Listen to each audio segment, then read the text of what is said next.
Pemirsa, Bank Indonesia menggelar rapat Dewan Gubernur bulanan 21 hingga 22 Juli 2026. Agenda utama pertemuan untuk menentukan arah kebijakan moneter dan suku bunga acuan BI Rate. Sebelumnya di bulan Juni, Bank Indonesia telah menaikkan suku bunga acuan 25 basis poin ke level 5,75%. Pasar saat ini menantikan apakah Bank Indonesia akan kembali mengerek suku bunga untuk stabilitas nilai tukar rupiah di tengah ketidakpastian global, atau menahan BI Rate untuk memantau dampak kebijakan sebelumnya. Sementara itu sejumlah ekonom memperkirakan BI Rate akan kembali naik bulan ini. ASEAN Economist UOB Enrico Tanuwijaya bahkan memprediksi Bank Indonesia menaikkan suku bunga acuannya atau BI Rate hingga ke level 6,5% sepanjang tahun ini. Alasannya Bank Indonesia masih memiliki ruang untuk menaikkan suku bunga demi menjaga stabilitas nilai tukar rupiah. Enrico menambahkan proyeksi kenaikan BI Rate sejalan dengan proyeksi kenaikan suku bunga Bank Sentral Amerika Serikat atau Federal Reserve. Jika The Fed menaikkan suku bunganya, maka BI Rate berpeluang dinaikkan.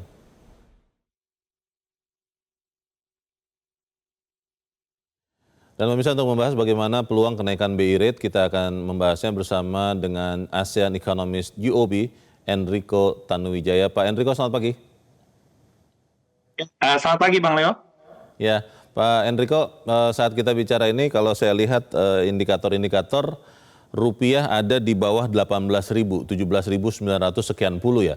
Di sekian bank, di sekian money changer, di sekian quote-quote yang dicatat. Pertanyaannya adalah dengan kondisi rupiah hovering di 18 ribuan kalau kita katakan begitu, apakah BI rate yang kemarin sudah dinaikkan Bank Indonesia menurut Anda itu masih belum cukup untuk menarik rupiah katakanlah ke 17 ribuan, atau apa sebetulnya alasan Pak Enrico memprediksi BI rate bisa naik bahkan sampai ke 6,5%, Pak Enrico? Terima kasih Bang Leo. Jadi memang secara imbal hasil ini masih kurang dalam hal risk premia ya. Jadi istilah kata kalau kita lihat pelemahan rupiah, depresiasinya dibandingkan negara Asia lainnya, atau mata uang Asia lainnya, kita at the bottom, itu sekitar 7,5%. Sementara ringgit Malaysia itu hanya 0% atau flat. Dan juga kalau kita bandingkan Indian Rupee, Thai Baht itu depresiasinya tidak sedalam kita. Jadi istilah kata mungkin kita harus perlu merefleksikan adanya kenaikan premi terhadap resiko apabila kita mau untuk menarik dana asing invest kembali di Indonesia. Ini sudah membuahkan hasil, Bang Leo. Jadi kalau kita lihat 100 basis kenaikan pertama itu bond inflow sudah masuk kembali secara year to date itu positif. Namun equity market masih mencatat itu very big net outflow. Nah ini kan istilahnya memang harus dilakukan structural transformation ataupun juga kebijakan lain. Tapi as far as BI rate goes, menurut saya masih ada ruang untuk kenaikan. Kalau Anda lihat Bank Indonesia apakah kemudian juga akan merespon dengan katakanlah seperti beberapa waktu yang lalu Pak Enrico menaikkan BI rate bahkan secara tidak biasa di pertemuan mingguan, biasanya kan di bulanan, dan juga dengan poin yang beberapa waktu lalu sampai menaikkan 0,5%, 50 basis poin, atau Bank Indonesia akan lebih tenang, Pak Enrico? Ya, akan lebih tenang tapi terukur. Jadi istilah kata kalau emergency meeting, menurut saya enggak. Tapi contohnya yang terjadwal besok, kami prediksi akan dinaikkan 25 basis, lalu bulan Agustus 25 basis, dan juga kuartal 4 the final 25 basis. Jadi untuk memberikan konteks, Bang Leo, memang The Fed ini sekarang juga sitting on the fence.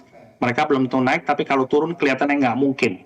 Jadi jeda kita saat ini ada di 200 basis point. Secara rata yang normal itu di kisaran 250 sampai 350. Itu dengan catatan The Fed juga stay unchanged historically ya. Tapi kalau ada bias untuk The Fed malah menaikkan, justru pressure kita lebih besar lagi. Tapi sekarang di basis spread of 200 basis point itu menurut saya minimal itu ya. Ada sedikit ruang gerak itu at least 50 basis. Kita mengharapkan 75 basis untuk kenaikan dari level sekarang 575 menjadi 6,5%. Pak Enrico, di akhir tahun lalu bahkan sampai awal tahun ini kan kita melihat Bank Indonesia stance-nya itu tetap sebetulnya ingin membantu pemerintah untuk pro-growth. Tapi karena rupiah mendapat tekanan begitu rupa, akhirnya kelihatannya sekarang jadi pro-stability. Ini akan terus berlanjut sampai akhir tahun ini atau seperti apa Pak Enrico? Ya, jadi ini dua sisi Bang Leo, bahwa secara kenaikan suku bunga itu membantu untuk menaikkan risk premia dan menarik dana asing. Tapi at the same time, excess liquidity masih banyak. AL dibagi DPK masih 25%. Istilah kata excess likuiditas berkisar 2.500 triliun.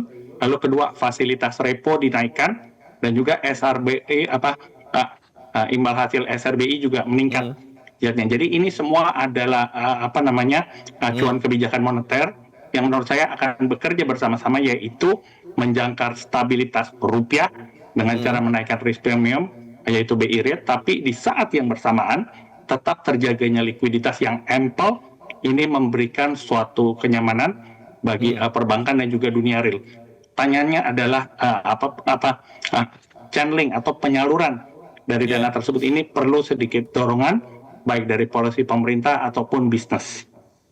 Pak Enrico, kalau kita lihat The Fed itu kan menaikkan salah satu penyebab utamanya karena memang memanasnya situasi di Selat Hormuz ya, Amerika-Iran. Dan sampai sekarang kita lihat di berbagai media yang kita harapkan tadinya sudah mendingin tapi ternyata masih memanas. Kalau Anda lihat ternyata misalnya terjadi eskalasi kondisi di Selat Hormuz, apakah itu bisa membuat The Fed menaikkan lebih besar daripada yang diprediksi Pak Enrico dan kawan-kawan ekonom, atau itu most unlikely, kelihatannya tidak terjadi Pak Enrico? Nah, ini menarik sekali. Jadi saya mau sampaikan dua hal. Yang pertama, kalau kita belajar dari perang geopolitik di tahun 2022, itu butuh waktu sekitar 6-8 bulan untuk mencapai new normal. New normal ini artinya meskipun perang berlangsung, kita tetap akan mencari jalan untuk menyalurkan minyak bumi dan energi. Ini sudah terjadi. Jadi Saudi Arabia, Kuwait itu sudah find alternative route. Jadi we are finding new normal. Bahwa mungkin dalam kisaran 2-3 bulan, menurut saya market akan kembali normalisasi. Lalu kedua, The Fed biasanya menaikkan suku bunga ini apabila ada demand pressure, demand pull inflation. Sedangkan yang terjadi saat ini adalah supply driven shock inflation.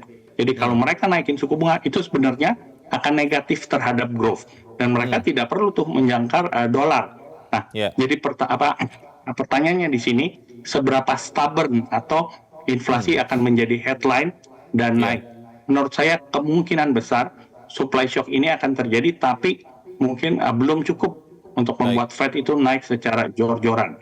Tapi normalisasi inilah yang kita cari, dan nanti harga energi juga akan normalize. Pak Enrico, singkat saja pertanyaan terakhir, kalau Anda lihat ketika BI rate nanti ternyata benar naik, katakanlah sampai 6,5%, itu akan melukai atau menahan pertumbuhan ekonomi. Berarti mungkin akan memperberat target pencapaian pertumbuhan ekonomi Indonesia, atau itu masih bisa tercapai Pak Enrico?